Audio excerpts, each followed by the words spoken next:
We now interrupt this installment of Music Woes to show 2013 Peter giving his thoughts on the new YouTube monetization policies.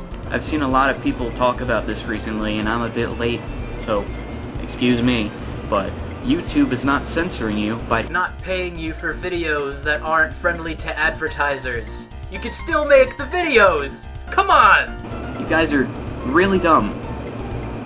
Not being censored. Thank you. Back to the show.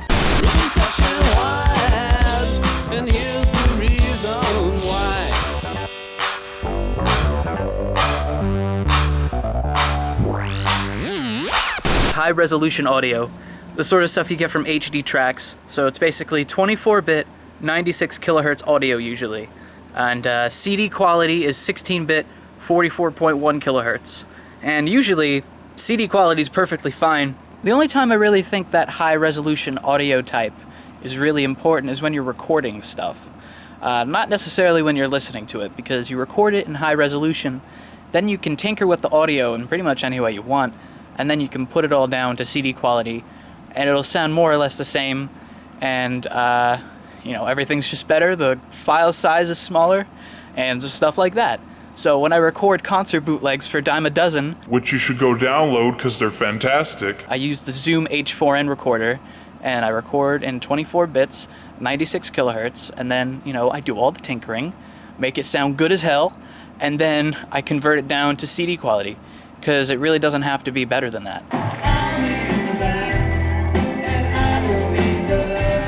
I've seen some people that swear by downloading high-resolution audio files, and all the more power to them if they can afford it off of HD tracks, because that shit's really expensive.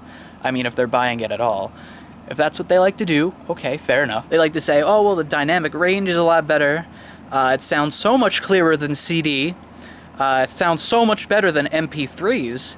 And they just like the way it is. It's more close to analog than most digital recordings.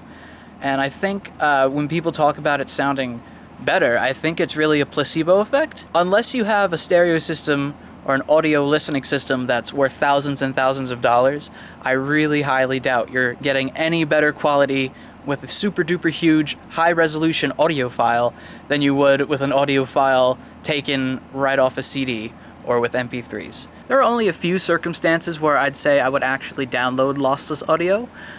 Concert recordings, you can pretty much mostly get those in lossless, and I have the space on an external hard drive that's just for rare audio stuff and concert stuff, so I'd put those on there just for archiving and stuff. I'd also download a lossless thing if it was like a cassette tape rip.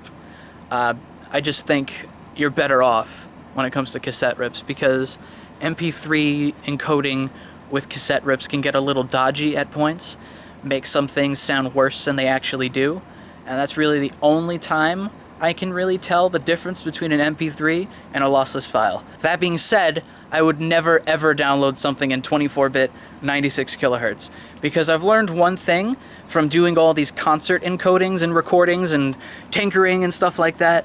Once you convert it down to CD quality from the high resolution, you really don't get something that sounds different. With vinyl rips, I know a lot of people like to record those in 2496 and then just put them out as 2496, which I think alienates people on those download sites that don't have fantastic download speed, or maybe the ratio between downloading to uploading sucks, which of course would be their fault, but the problem still stands. They wouldn't be able to download that if they really wanted to, or they'd have to try and snoop around and try and get that elsewhere. It's just that I've tested out recordings that I've made of my own voice with the Zoom H4n recorder. I recorded a snippet of my voice at 24-bit, 96 kilohertz, and then I converted that file down to CD quality, 1644. And then I did the thing in Audacity where you put both the tracks in at the same time and invert one of the tracks. I'll invert the waveform so the sounds cancel out. And the only sound that remained after I canceled the tracks out was the room noise at the higher end of the spectrum. So that's already beyond the range of human hearing. Did I mention that? Because a lot of people are like, oh, well, high resolution audio, you got all these frequencies, man, but they're beyond the range of human hearing, so it's a waste of time.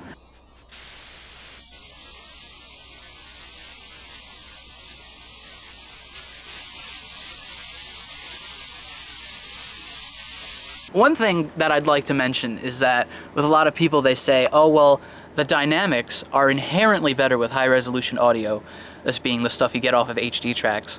And I know certain albums off of HD tracks are specially mastered, like they get the original master tapes, and then they fix them up, and then they sound a lot better than the CDs. I know they did this for American Idiot, and you know, good for them.